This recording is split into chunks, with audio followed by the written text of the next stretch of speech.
And they lived briefly and not so happily ever after.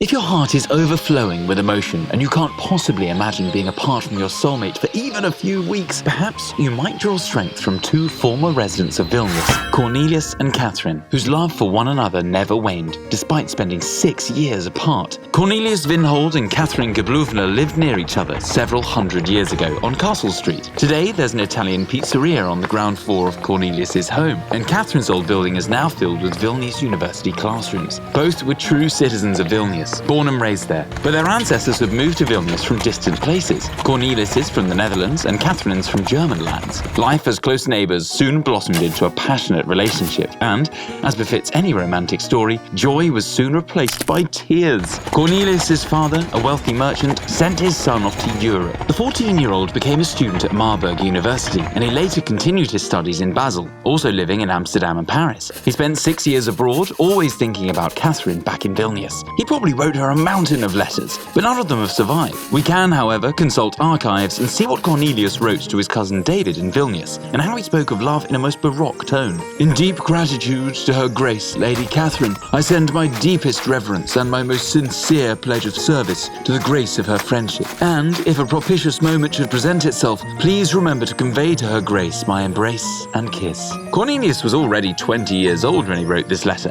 which meant that he'd not even seen his love for more than 5 years.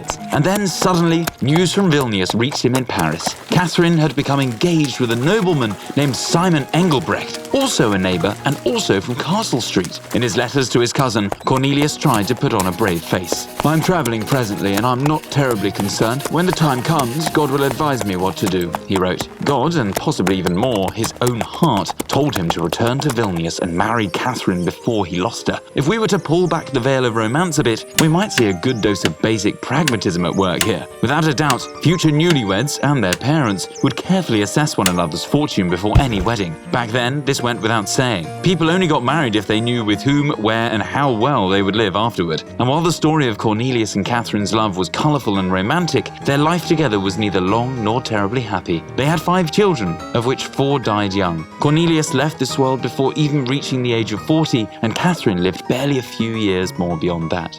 4 centuries later, the Café Viva opened its doors on the ground floor of Cornelius's former home. In the Soviet years, the cafe became an oasis of freedom for students, punks and hippies, a place where, amidst the acrid smell of stale cigarette smoke and the bitterness of buckets of Soviet-era coffee, new love stories were born, sometimes no worse than that of Cornelius and Catherine.